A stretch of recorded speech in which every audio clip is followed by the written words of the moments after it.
Nous allons faire une petite vidéo concernant LibreOffice Impress, qui est un logiciel de présentation qui permet notamment d'être un support pour un oral, etc. Vous connaissez peut-être PowerPoint, une autre version là sur LibreOffice s'appelle LibreOffice Impress. Donc dans un premier temps, nous allons voir la notion de calque. Les calques, c'est le fond, le fond de la diapositive que l'on peut avoir. On peut avoir plusieurs fonds de diapositives différentes. Donc ici, nous allons en proposer trois dans un premier temps. Donc la première, donc pour faire des masques, vous allez dans affichage, dans la barre de menu affichage, masque des diapositives. Nous allons dans un premier temps créer un arrière-plan dans lequel nous allons mettre un arrière-plan classique avec dans un premier temps un dégradé de couleur, par exemple un vert ici, qui va vous permettre d'avoir un premier masque simple qui pourrait être la présentation, le début de votre diapositive. Après, en cliquant sur le côté ici, vous pouvez créer un nouveau masque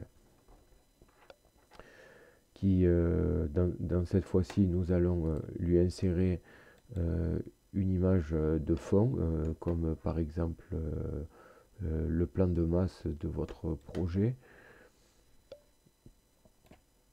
Alors je vais le récupérer, donc voilà, comme ceci, vous aurez cette partie là qui sera donc comme fond.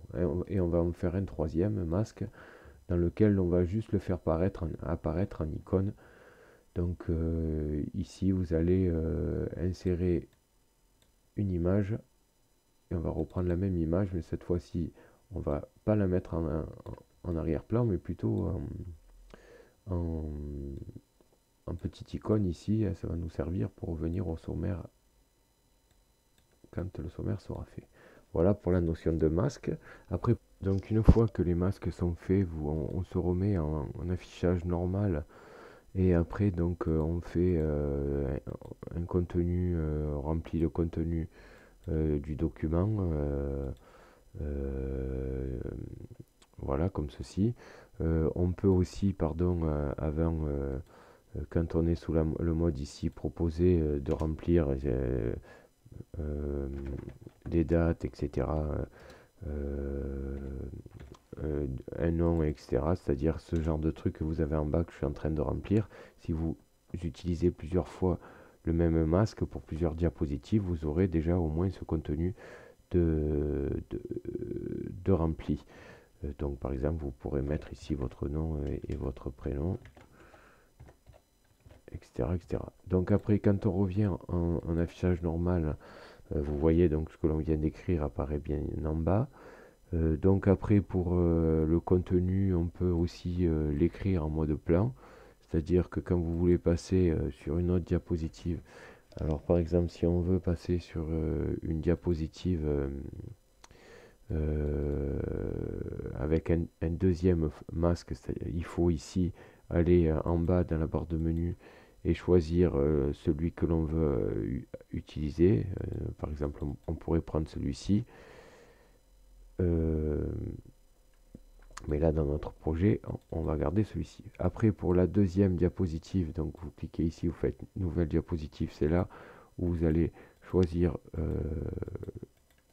le deuxième type de masque dans lequel on va pouvoir écrire le sommaire. Pour donc après, ce n'est qu'une partie remplissage dans un premier temps. Donc pour obtenir ce résultat ici, bon, mais dans le premier temps, je vais faire simple. Je vais vous faire un copier-coller de ce qui est déjà fait. Sinon, vous pouvez créer donc en insérant des puces, etc. Et en changeant le caractère de vos écritures, de faire un contenu, juste une frappe au kilomètre, comme on dit, du contenu. Donc là, ça a très peu d'intérêt. Donc je ne vais pas trop m'attarder là-dessus. Simplement pour changer les couleurs, Par exemple la grosseur, vous avez dans caractères spéciaux, pardon, dans caractère formatage et caractère ici, vous avez la possibilité donc de choisir la couleur. Donc bien entendu, il faut garder que celui où on veut faire une modification, la couleur, la grosseur, etc. Donc par exemple, si vous voulez une police de 32, vous l'aurez donc plus grosse ici, etc. Et vous pouvez aussi changer la couleur. Euh, Ça, je pense que vous savez faire. Vous pouvez changer sans problème la couleur. Ici, vous voulez changer la couleur de la police, etc., etc. Donc, on va pas trop rester dans ces détails-là. Ce qui est important après, une fois que nos différentes diapositives, en fonction du masque choisi, ce qui va nous intéresser après, c'est les transitions, les animations. Donc les transitions, c'est l'animation pour passer d'une diapositive à une autre. Les animations, c'est les animations dans une même diapositive. Et les interactions, c'est pour, avec un lien, passer d'une diapo à une autre sans suite logique, c'est-à-dire pas forcément passer de la 1 à la 2.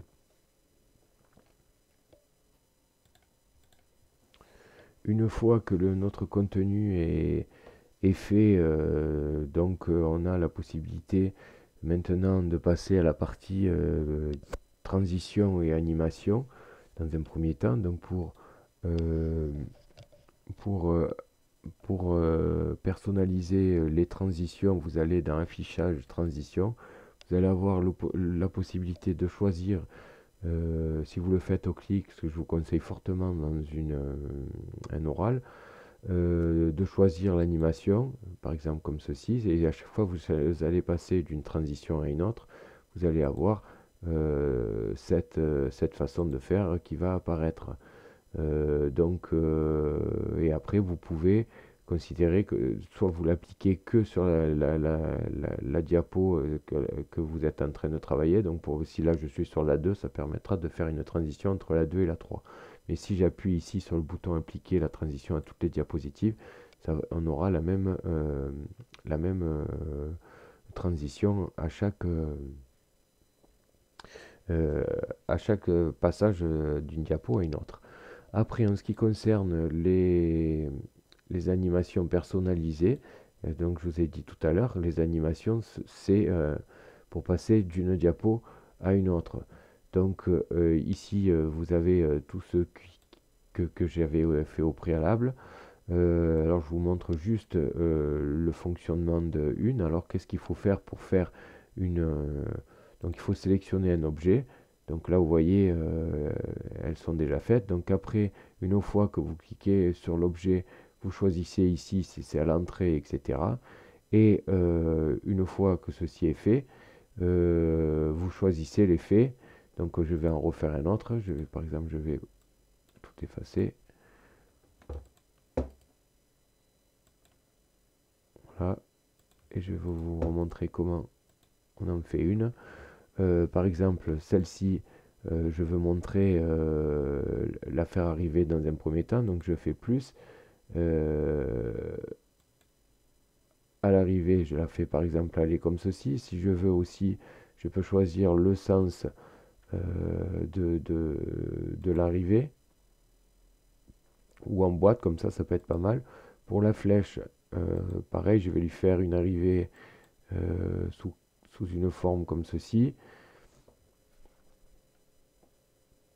En choisissant la direction, là on va faire de la gauche, de la droite vers la gauche, de la droite, donc à partir de la droite, ça va nous faire quelque chose qui arrive comme ceci.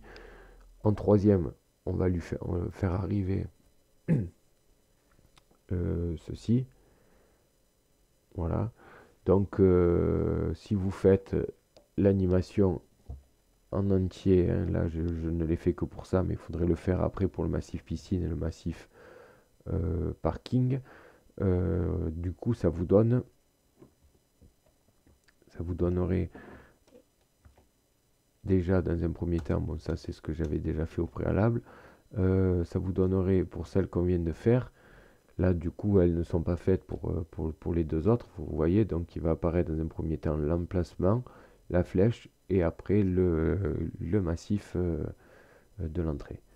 La dernière que je veux animation que je veux vous montrer, c'est ce qu'on appelle une interaction. L'interaction, ça permet, comme je vous ai dit tout à l'heure, de passer euh, d'une diapositive à une autre sans suite logique, hein. Par exemple, si ici je veux cliquer sur cette partie-là pour me ramener, vous voyez comme ici, à la deuxième diapo qui correspondrait au sommaire, et ici après en cliquant donc je vais vous montrer avec l'animation, quand je suis ici, donc la diapo qui passe en entier, ici, donc si je clique sur fiche végétaux, il va m'amener directement sur la fiche végétaux. Quand je clique ici, ça me ramène au sommaire et par exemple je veux aller par exemple au vue 3D après, etc. etc. En cliquant ici, ça me permet de revenir à chaque fois sur le sommaire. Donc pour faire ces interactions, il faut donc par exemple décider ici en prenant l'outil qui nous intéresse. Donc là par exemple, comme cet outil-là il est sur les masques, il faut que je me remette au préalable dans l'outil masque des diapositives. En choisissant celui-ci, je vais donc proposer ce qu'on appelle une interaction. Donc l'interaction, c'est donc il faut récupérer celui que l'on veut utiliser. Donc je suis bien en mode, non je suis pas en mode, comment ça s'appelle, masque de diapo. Donc ici je sélectionne l'outil quand je suis en masque de diapo et je vais lui dire en clic droit insertion, une interaction, et là je vais lui dire d'aller à la page ou l'objet, et là je vais choisir la page correspondant au sommaire. Donc ici au préalable j'avais renommé les différentes diapositives, sinon si vous ne l'avez pas fait, vous vous rappelez à quelle diapo se correspond. Donc vous aurez diapo 1, diapo 2, etc. Et vous allez celle où il y a le sommaire. Et en faisant ceci, donc vous allez avoir, à chaque fois que vous allez cliquer sur ce bouton-là, une interaction. Après, on se remet en mode normal. Et cette fois-ci, vous sélectionnez une partie ici et vous faites la même chose. C'est-à-dire, vous cliquez ici, vous allez aller dans interaction. Vous allez lui dire aller à la page correspondant donc au plan de masse, et ça va vous permettre à chaque fois que vous allez cliquer ici, qui vous amène directement à la diapositive correspondant au plan de masse. Voilà donc quelques astuces qui vont vous être utiles pour préparer et élaborer la présentation qui va vous être proposée pour le CCF. Allez, à jeudi.